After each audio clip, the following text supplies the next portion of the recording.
Yo, what it do? It's your boy Brock, and this is my new segment called Trench Tactics. It's a deep dive on D line play, my opinion on how the game should be played, and if it was played the right way. So, y'all stay tuned, check in.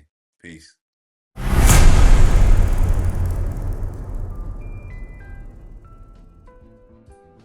Yo, what it do? It's your boy Brock, and this is Trench Tactics, brought to you by the Broadcast, a new segment that we're doing where we're going to do a deep dive on the D line play of the guys up front because I'm familiar with it. So we go focus just on the D line on this segment. And what other game to start off with other than the Super Bowl 59 in New Orleans, where the Eagles dominated the Chiefs? Let's be real with it. They dominated. And the reason why they dominated is because of the D line. Let's get into it.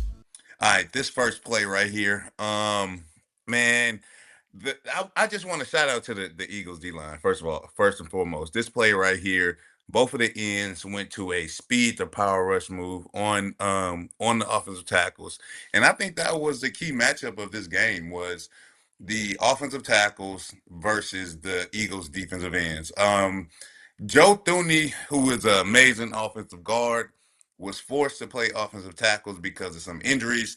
And I think that was the matchup of the day. I don't think he was comfortable in that position all night.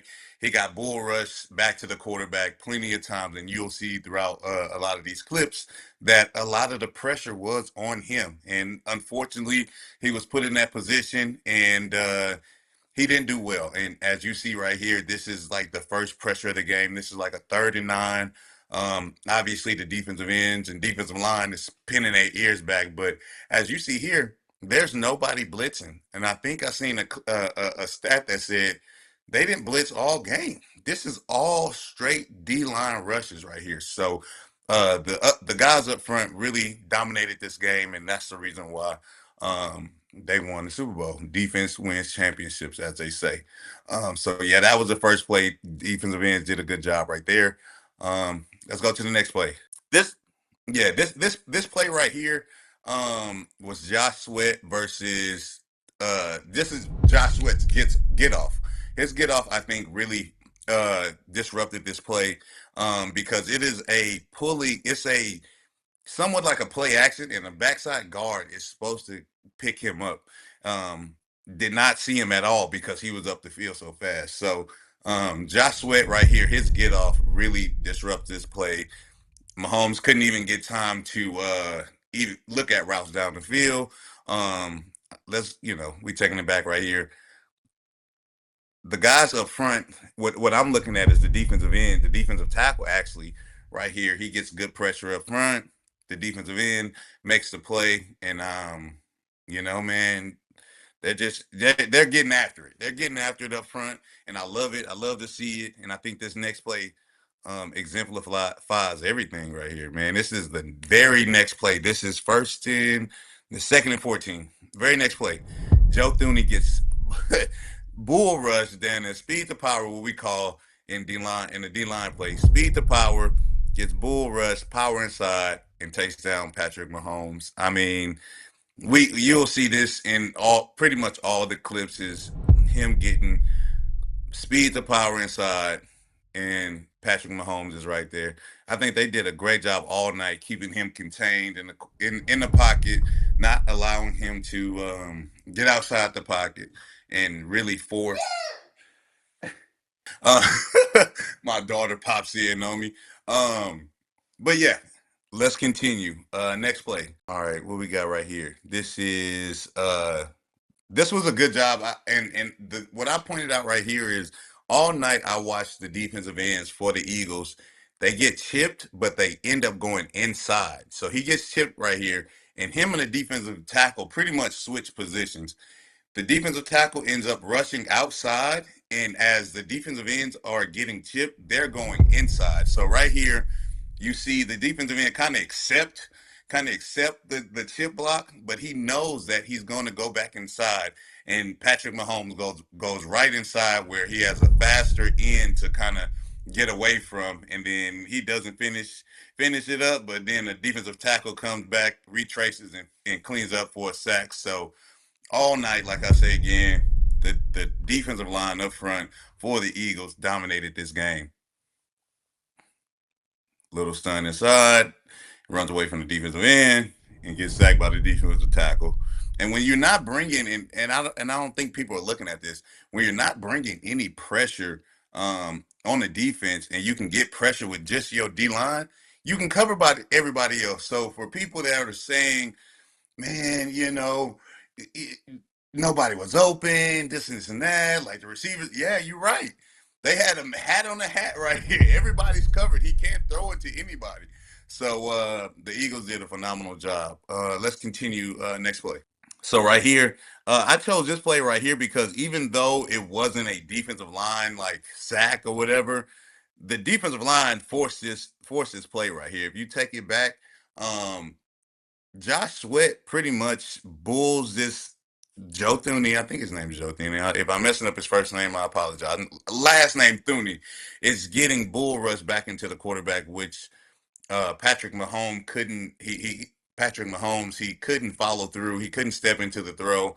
And when they slow mo it, and you can see it, he kind of got hit as he's throwing. So I think that's why the ball was a little lofty. It really wasn't on no timing, just getting, pushed right into the quarterback right here. And all pro linebacker Braun gets the pick right here. Soft hands, interception in the red zone at that for the Eagles. So you got to think they did that all day. All day they had those plays where they were able to get a short field and take advantage of it, make the most out of the opportunities, and they did the most out. They made the most out of the opportunities. Next play. This is I felt like this play right here, this was a coverage sack because big boy up front, big 9-0, he gets this sack based off of Patrick Mahomes pulling the ball down and just running into him. He presses the pocket. Both ends are up the field as you see, but they have containment. They're not allowing Patrick Mahomes to get outside the pocket.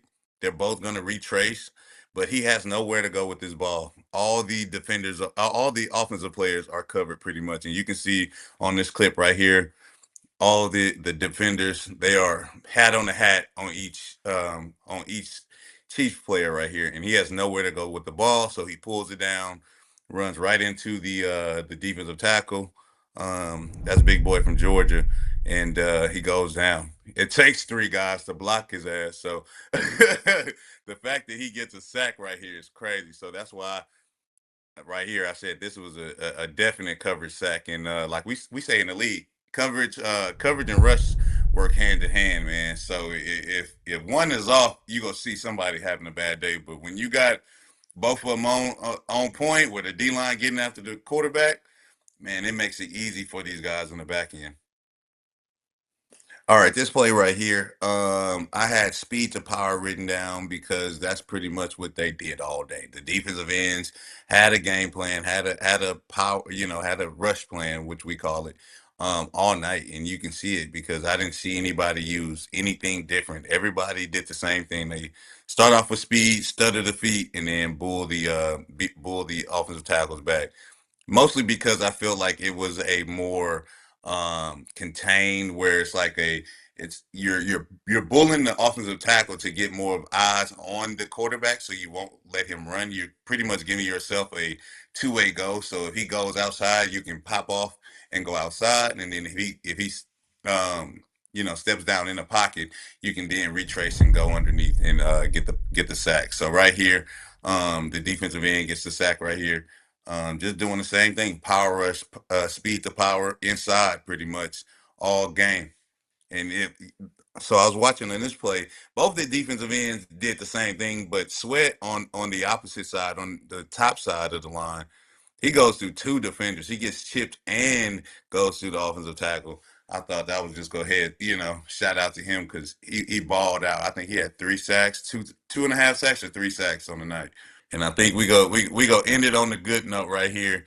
My man Milton Williams right here. He is a bull pull is what we call it, or a power pop. I don't know the terminology the terminology is different through different defensive line coaches and things like that. But pretty much he powers the offensive guard back about 2 to 3 yards, and then he lets it, when he feels that weight kind of settle, he gets off of it, and instead of sacking the quarterback like most old school guys used to teach you, man, hit the quarterback as hard as you can. Since you can't do that anymore, guys are going after the ball, and he did a good job at getting the ball out instead of focusing on hitting the quarterback. He got the ball out. He had a sack, fumble. I think you get three stats on this play. You get the sack, fumble, and you get a tackle for loss on this play. So, guys, don't worry about getting the quarterback down. Get the ball out because you get three stats in the stat book just for one play. So right here, he does a phenomenal job getting off that.